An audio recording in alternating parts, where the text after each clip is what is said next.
Matthieu 18, versets 15 à 20. Chapitre 18, les versets 15 à 20.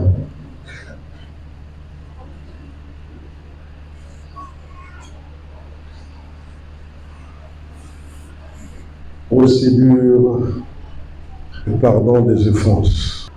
Amen.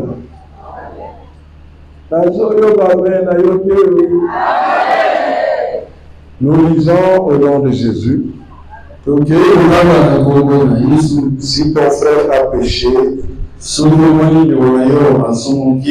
va et reprends-le entre toi et lui seul.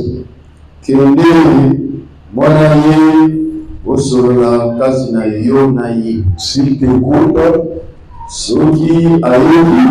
tu as gagné ton frère. Amen. Procédure de pardon des péchés. Si ton frère a péché, va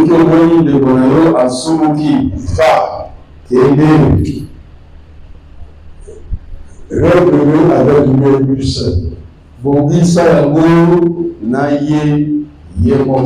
Si quelqu'un a péché, il y a un problème avec toi.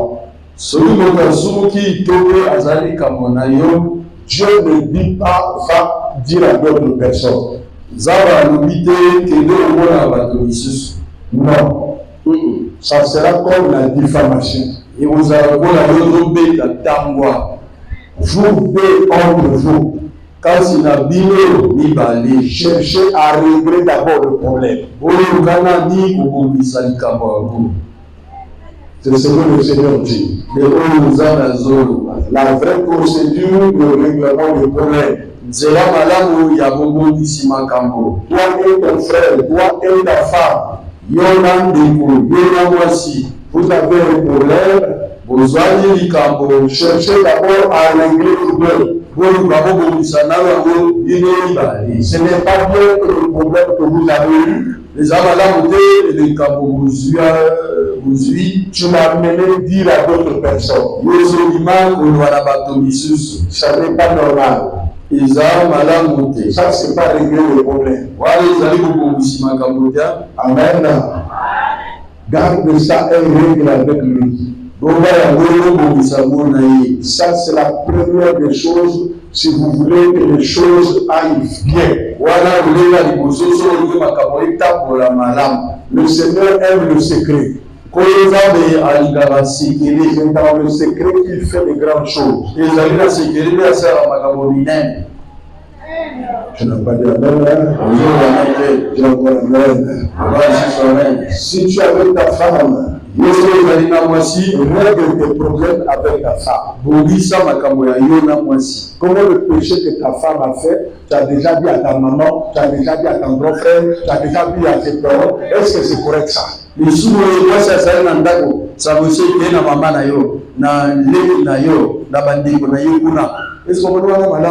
Ton problème, le problème que ton mari a fait, cherchez à régler le problème. Ne dis pas à tes parents. Ne cherchez pas à régler vos problèmes devant les gens.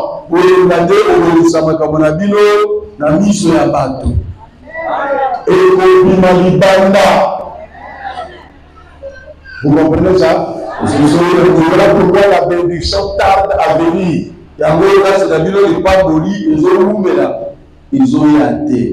Amen. Les mamans et les papas qui sont nés un peu loin là-bas, 50, 40, ils savaient régler les problèmes. Les papas, quand ils ont un problème, ils ne règlent pas devant les enfants. Ils rentrent là, ils murmurent là. Même vous les enfants, vous ne connaissez même pas qu'est-ce qui se passe.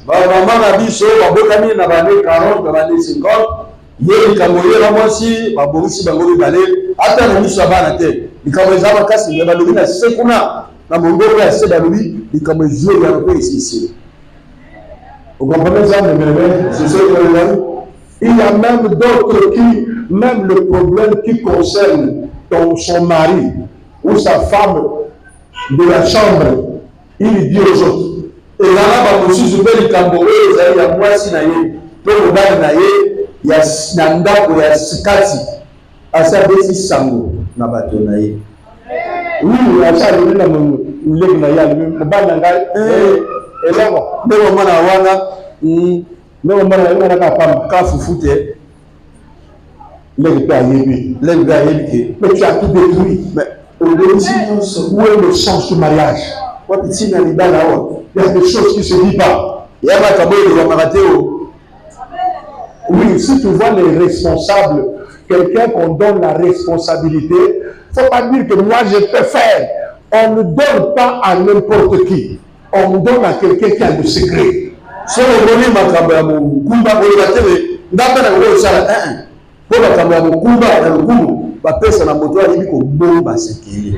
Même chez les pasteurs, ceux qui enseignent Dieu. Beaucoup de pasteurs enseignent bien, ils ont la grâce. Mais le fait que lui et sa femme et tous les intercesseurs qui sont derrière sont des menteurs, l'église ne veut pas. Parce que si quelqu'un veut dire un problème, allez, il dit à sa femme dit à sa petite femme dit à la grande femme, l'intercesseur prend ça, chacun va avec mon même frère voilà, et l'église n'évoluera pas parce qu'il faut des secrets, des problèmes, on ne les règle pas comme ça. Tu fais la diffamation, tu peux détruire tout un pays.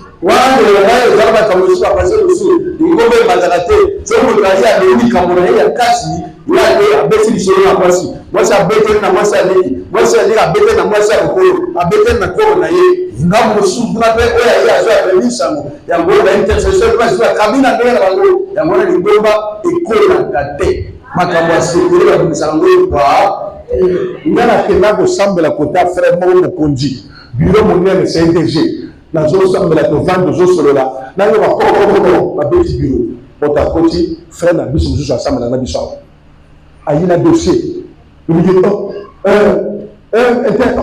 papa shalom et le deuxième tu le connais ingénieur mais il est avec nous il y a sambela na biso.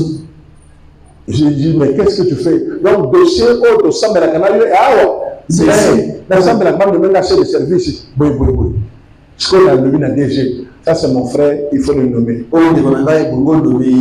Écoute ce qu'il va me dire. Il est intelligent. Je préfère qu'il soit rapporteur. Il ne peut pas tenir le service parce qu'il parle trop. Ici, il y a des choses de l'État qu'on ne dit pas. Il est Pierrot. Qui parle à l'église que lui, tu lui délivres du démon mensonge. Abéli est bien, ça tombe bien. Voilà, tu viens sur le prophète. Le roi ne savait pas répondre pas. Le prophète va faire 3 jours de délivrance pour ton mensonge. Allez, ça me dit ça, la délivrance, un homme bien formé. Il fait bien le travail. Mais le mensonge détruit la grandeur de la personne. Tu m'entends là? Tu me dis, mais frère, qu'est-ce que tu veux pas faire? Toi-même, sa femme, ta femme te plaît. Si vous voulez être leader un domaine, s'il y a un problème, règle avec la personne. Et le verset, on continue toujours comment régler le problème. Mais s'il n'écoute pas, c'est la vérité, au verset 16. Prends avec toi 1 ou 2 personnes. Afin que toute l'affaire se règle sur la déclaration de 2 ou 3 témoins. Si ne pas droit, vous n'arrivez pas à s'entendre. Ne vous séparez pas. Le problème, c'est pas ça. Le problème, c'est trouver la solution. Vous faites 2 ou 3 personnes. Les personnes dont on parle ici, que vous devrez trouver pour régler le problème. Ce n'est pas n'importe qui. Il faut que ça soit des personnes que le Saint-Esprit. Et c'est vrai que vous m'entendez là, hein? Il ne va pas prendre l'ami qui prend la bière, il va tout détailler. Il faut des personnes dignes de confiance. C'est pas un frère qui prend les pleurs, il dit à sa femme est menteuse, il l'a dit ailleurs. On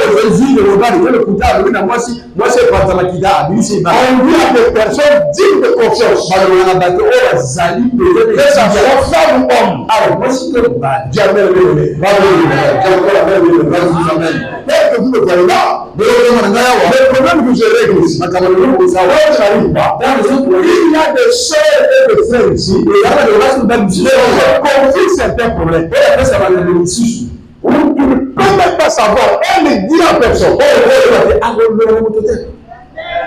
C'est des personnes comme ça que Dieu donne la responsabilité. Et là, quand on tu vois que deux ou trois personnes, dignes de confiance, s'ils ne prient pas, c'est moi trois personnes, tu refuses ce qu'on a beau de les écouter, dis-le à l'église. S'ils refusent aussi d'écouter l'église, ils sont pour toi comme un panier ou un publicain. Si vous refusez d'écouter ces trois personnes, tu dis ça à l'église. À l'église, ça veut dire que tu dis au pasteur. Il a refusé d'écouter. Maintenant, le pasteur amène ça à l'église. À l'assemblée, quel problème? S'il refuse d'écouter l'église, vous pouvez le considérer comme un publicain, un païen. Ne vivez plus avec lui. Quelqu'un qui n'écoute pas Dieu, il n'est pas bien pour toi. C'est un danger pour toi. Si vous êtes chrétien, exhortez les païens. Mais ne vivez pas avec les païens. Ne vivez pas avec la personne qui n'aime pas Christ. Ne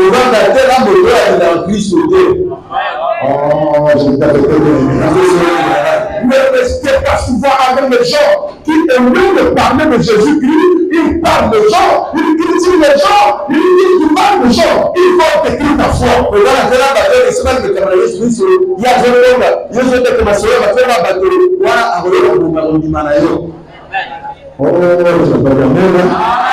Je vous dis la vérité, c'est ce qu'on m'a enseigné pendant que je jeûnais. On m'a dit que tu vas avec moi, sois intègre, sois digne. Est-ce que tu m'appelles aimer? Et pardonne aussi. Il faut savoir pardonner. Il y a des gens qui sont tendus. Nous tous, on était comme ça. Amen. Entre qui t'a zaté. Non. Et elle me dit non,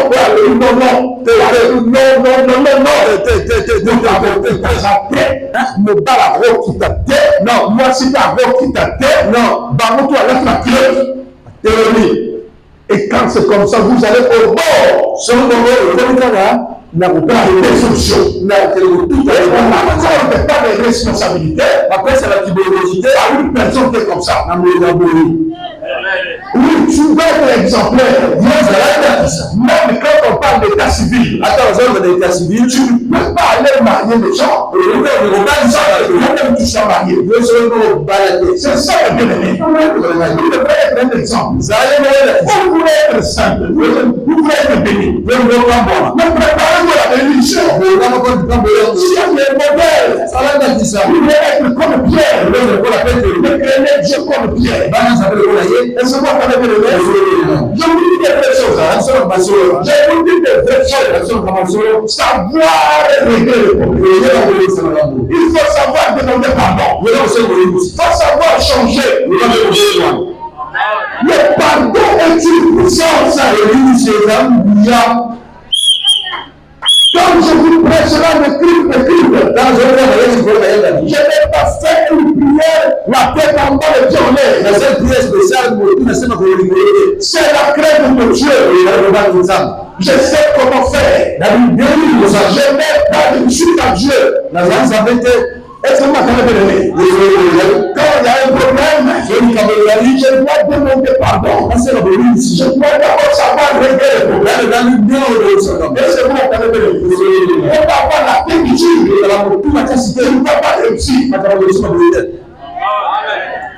Vous m'entendez bien? Pourquoi Dieu dit ça? Pourquoi il dit ça? Il dit ça pourquoi? Parce qu'il dit, je vous l'ai dit, le verset 18. En vérité, vous suivez avec moi, tout ce que vous lierez sur la terre sera lié dans le ciel. Et tout ce que vous lierez sur la terre sera lié dans le ciel. Effectivement, le bien-aimé, vous devrez régler vos comptes. Lorsque vous êtes là, ça ne marchera pas si vous avez des rancunes. Ça ne marchera pas si vous faites que le noir. Est-ce que vous m'entendez bien? Ne venez pas devant Dieu avec un copain. Vous venez prier l'Éternel. Vous voulez qu'il vous donne le mariage. Mais vous avez un copain ou copine. Vous vous moquez de vous-même. Vous vous moquez de Dieu. C'est pas normal. Ne venez pas chez Dieu avec des choses bizarres. Le dit Amen. Amen. Alléluia. J'ai vu quelqu'un, une vieille montre. Où ça y a petit? Après le minga, si vous avez une cigarette. Regarde là. On a habité tous à côté à passer.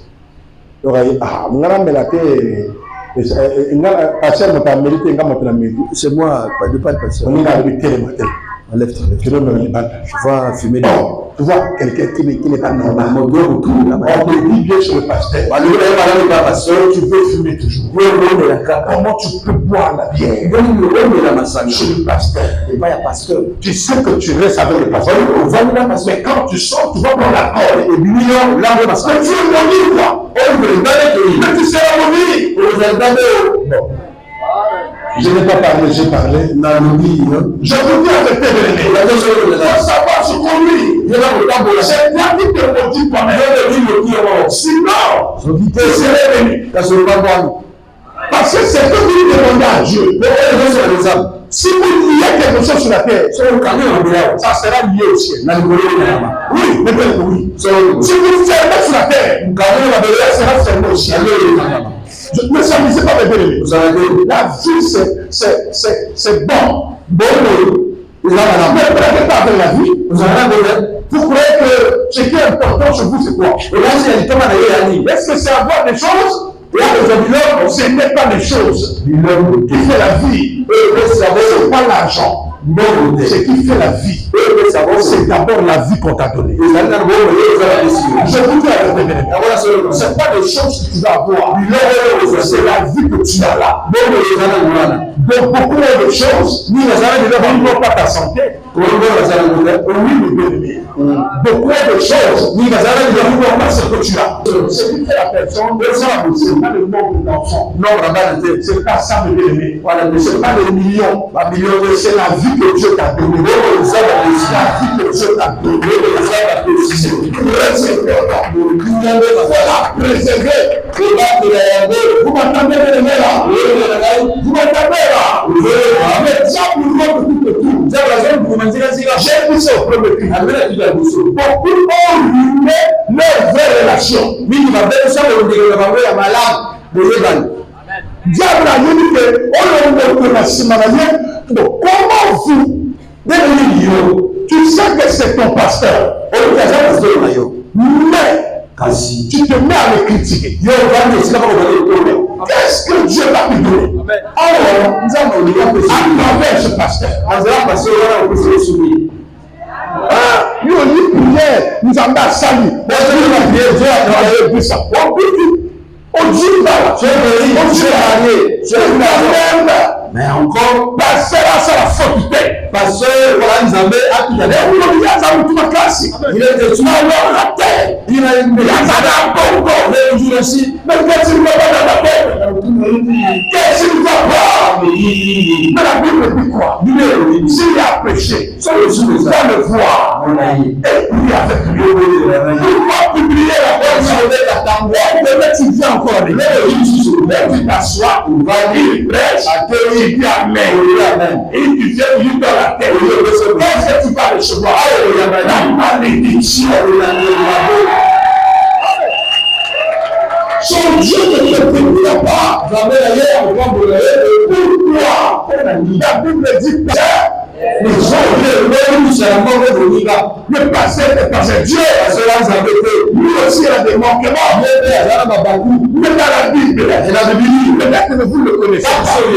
Quand Pierre était avec Pierre, Pierre mangeait avec les non-juifs.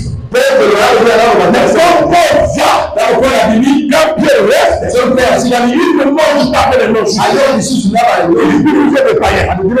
Mais on a parlé à Paul. Là, Pierre avait déjà ressuscité, qu'on appelle le maladie. Il faisait convertir 3000 personnes. Mais il faisait la différence entre les juifs et les non-juifs. Et quand Paul est arrivé, il a dit, mon frère, ici là. C'est un péché. Qu'est-ce que je fais? Oui, c'est pourquoi tu fais la différence. Devant Dieu, nous n'avons pas des juifs, il n'y a pas de non-juifs, il n'y a pas de noirs, il n'y a pas de blancs. Devant Dieu, nous avons quoi? Il a eu Jésus-Christ. Je fais tout ça. Et Pierre a dit, oui, j'ai été à mon soeur, lui pour moi. Mais Pierre n'a pas dit, non! D'abord, il fait moi, pour me dire à qui Jésus-Christ. Pourquoi tu peux me parler? Tu peux me parler comme ça. Je suis le roi. Non. Ils sont parlés à Dieu. Ils se sont demandé pardon. Ils ont prié. Moi, j'aime que si ça vient problème sur moi, je viens me dire, on prie toi et moi. Ne va pas publier. Na sali kamere sali pasi yo binera kuna frère Boni bon makabo prophète azo sawa ya Dieu la faire c'est pas bon makabo prophète azo sawa ya Dieu la faire c'est pas bon on campagne d'évangélisation d'envoi au lieu de faire mal viens voir le prophète lui-même ça savez parce que régler ça vous deux et moi il ne quitte pas sinon Dieu te punira oui, l'amour aussi c'est ça. Nous n'avez pas l'habitude de critiquer les autres. Ne vous sentez pas au-dessus des autres. Ngana yeye le salbongo, ngana yeye tombe dans le sujet, yeye peut côté dans la tête, d'abord côté dans la tête, dans la tête alors. Je ne sais pas dans ta tête, ça va vous dire. Mais tu ne sais pas quelqu'un qui va t'aider un jour. Mais tu l'as été mon homme de Toronto, à ce qu'il a dans la Chine, à se retrouver dans l'hôpital.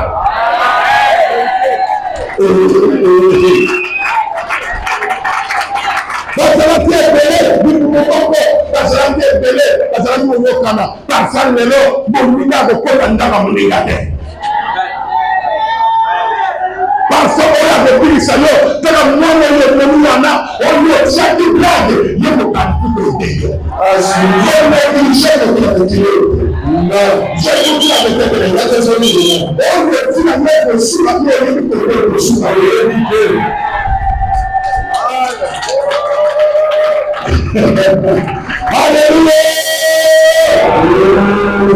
Est-ce que vous m'entendez? Ne sois pas rigide. S'il y a un problème avec l'autre, allez régler ça. Et il faut avoir l'habitude de changer. Je vous insiste, ne soyez pas hypocrite. On s'en dit comme tika. Si tu as combien de besoin de l'idée, ça semblanté, la vie ne t'appartient pas. Ne dis pas que le même donner les choses seront comme aujourd'hui. Ça peut tourner en désavantage. Je ne sais pas si vous comprenez.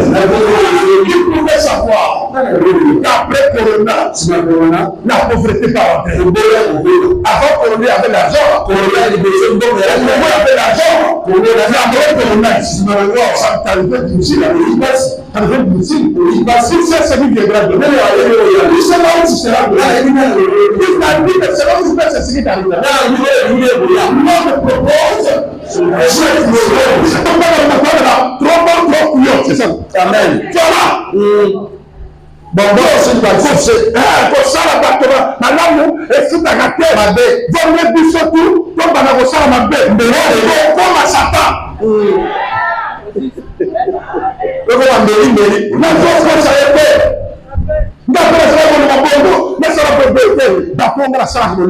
vraiment va se retourner contre un gars. Si c'est comme ça, celui-là va pour l'âme ressuscité. Il y a le but, c'est de ça serait pour courir. Ça sera même pour courir diable, Satan. Vous m'entendez là? Il dit tu vas te changer de nom. La nature de Dieu. Le c'est faire le bien. Dieu le sait à Boula. Et je vous l'avais dit. Jésus a fait le bien. Dieu le sait à Boula. Jusqu'à la mort à Boula. Même pendant qu'il mourait, les gens se mouraient de bien. Mais ils ne savaient pas. Il devait faire le bien. Si on nomme de Dieu, il continue à faire le bien. Un jour, tu seras béni. Dieu ne bénit pas. C'est pas le bien fait. Dieu ne bénit pas. Ça est gratuit. Je ne bénis pas avant de lâcher ses ennemis. Je ne bénis pas parce que tu es jeune. Je bénis parce qu'en toi, il y a des délices de l'éternel.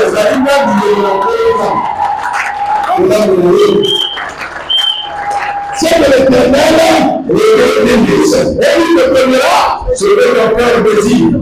Amen.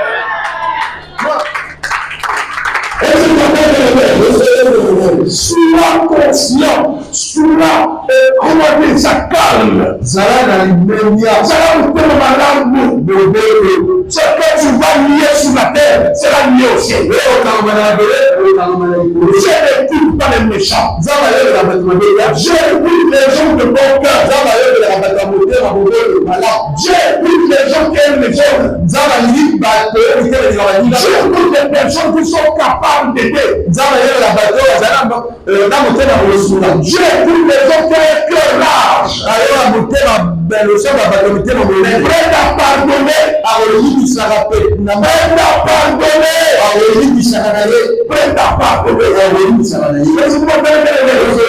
Si tu n'as pas le cœur du pardon, tu ne marcheras pas, tu n'avanceras pas. Devant Dieu le bien-aimé, à moins que tu sois pratiquant, à moins que tu aies de magie, sinon ça fait Jésus-Christ. Je vous permets. Soyez un cœur repentant. Je vous dis là, je l'ai dit au premier. Celui qui va m'écouter, il va avancer. Mais celui qui va rester dans sa position, attention. Les gens te poussent à y aller.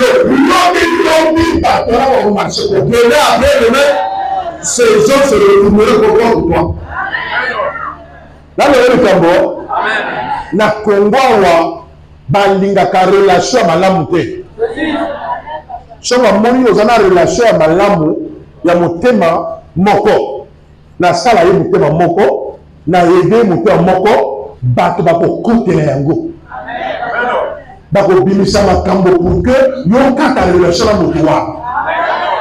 Na simande so yo juli kambo motako ede yo asalate. Je vous l'ai dit, ce qui est lié sur la terre est lié dans le ciel. Et c'est quoi un homme, une femme de bon cœur, sera béni. Oui, je vous l'ai dit. On retourne parfois, mais il ne faut pas pécher l'intérêt pour aller. Pourquoi on a donné ça intérêt? La commune dans le rapport même l'église. Je suis pas tout yakaka ou à Dieu le côté. Nous sommes là encore. Moi, c'est là, il y a la militaire. C'est là, il y a la militaire.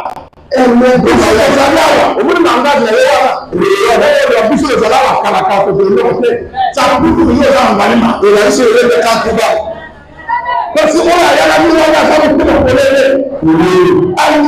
de il n'a pas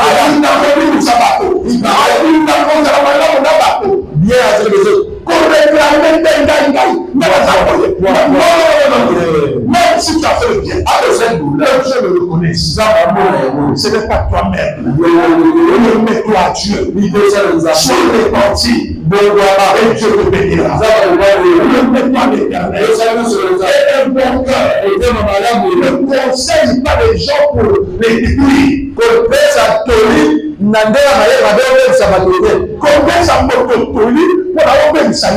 Non. Pasteur, moi je suis le pasteur. Et c'est moi qui ai si tu es là toujours, avec un mauvais cœur, prête à faire le mal, on va maintenant de vous, et ça la possible. Nous allons dans le thème et on a dit qu'il a été prié. Dieu va te tuer.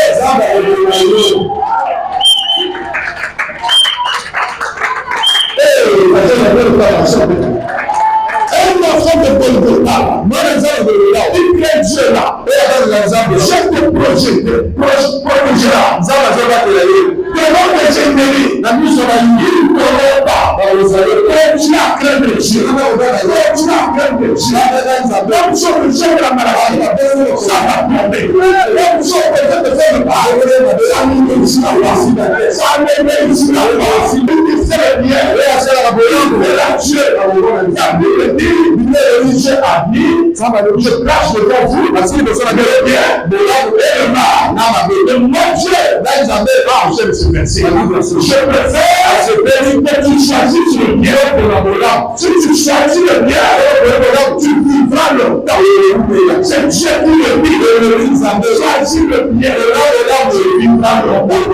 Choisis le bien de l'homme, tu vas bénéficier de la vie éternelle. Choisis le bien de l'homme, choisis le bien de l'homme, tu vivras pendant longtemps. Tu seras riche. Cette communauté vient de je vous dis la vérité, même le président de la République, c'est Dieu qui le protège. Si tu continues à faire le bien, tu vas même le courage. Le bien t'arrivera. Tu monteras. Tu monteras. Tu seras très Dieu t'écoutera. Dieu écouterait tes prières. Dieu écouterait la voix de ceux qui font le bien. Enseigner les enfants le bien. On n'accepte pas la politique dans ta côté. Non. Sauf que vous avez le cameroun de toi, qu'on est dans la tête, maman a zama paix. Qu'on doit tête, régler un peu de dit ça. Quand tu sais pas la carte de ma paix, on a paix. Non.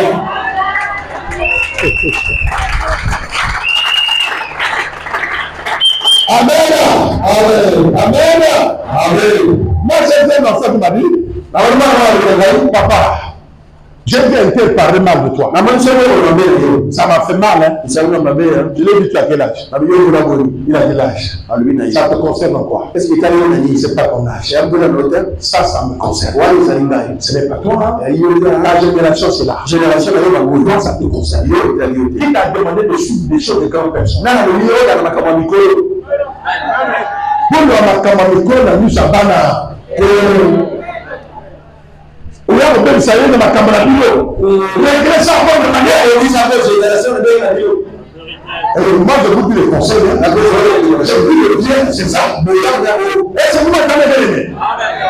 Ne dis pas que tu as raison. Pour le faire, tu as raison. Comme même ça m'a camboté, Foukama. Alors, je dis quoi?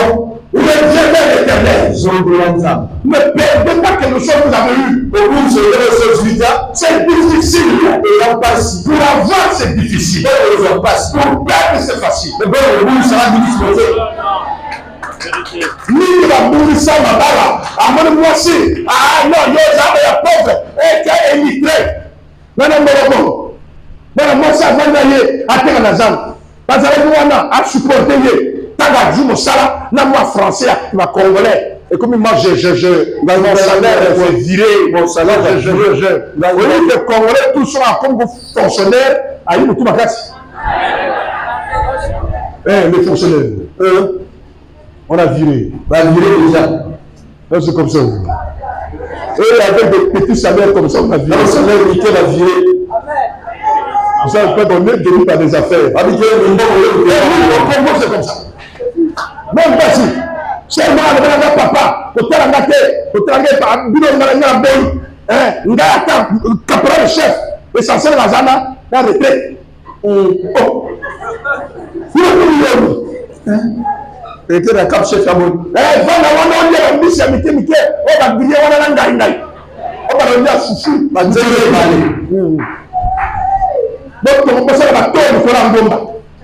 quoi ça? Nous tu vas perdre ce que au bout de ce vie. Donc, la fonctionnaire, moi, je pense que ça va à respecter les lieux. Mais quand vous êtes le corps à cause fonctionnaire, tu n'es plus à mon niveau. Il était au Rwanda. Bon, continuer. Tu n'es pas à mon niveau. C'est surtout que tu n'as trop bien. Tu n'es pas à mon niveau. Voilà, niveau, par rapport, je suis maintenant. Tu sais, j'ai été à l'ENAM. Moi, je suis inspecteur. Tu as quel diplôme? Voilà, diplôme européen, ça a donné comme un diplôme et alors. On peut t'abattre avec la PPC. Diplôme est dans la chambre. Il y a un élément. Il y a un élément. Il y a un élément. Et c'est là qui bat. Non, c'est pas comme ça. J'ai dit quelqu'un à mon niveau. Avec mon collègue, on va continuer à mais niveau naïe. Vous avez un côté de l'âme, collègue, après il y a un peu de choses qui sont là aussi. Alors, il y a niveau naïe. Et comme maintenant, on sera venu, madame, tu n'as pas de l'eau, elle dit, tu n'as pas de l'air. Il y a un moment où si je suis en esclave, j'ai un document que je traite. Tu n'as pas de l'eau, je suis devant l'ordinateur. On va faire les gens qui ça, on dit. Alors, c'est quand même. C'est un non. Écoutez, quand je suis dans le document, quand je suis dans le travail, il faut me faire ça. Pas dans le document, je n'aime pas ça. C'est vrai comme ça. Il faut qu'on se respecte. Pourquoi ça va dire, mais il n'y a pas de respect, moi je te dis, respect, c'est le même à la ça y est. Il faut ça. D'accord. Il faut comprendre. Le lait, c'est pas bon. Le lait de ma mère.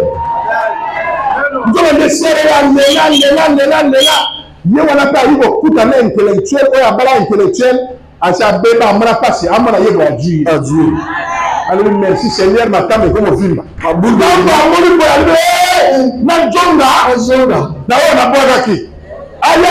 Monsieur le colonel.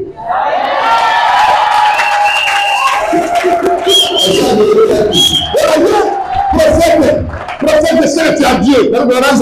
C'était ma véritable femme. Moi, je l'ai monsieur. Si je regrette, non, regretter. Dis à ton Dieu. Non, j'avais là, le changer. Dieu consolateur. Dieu consolateur.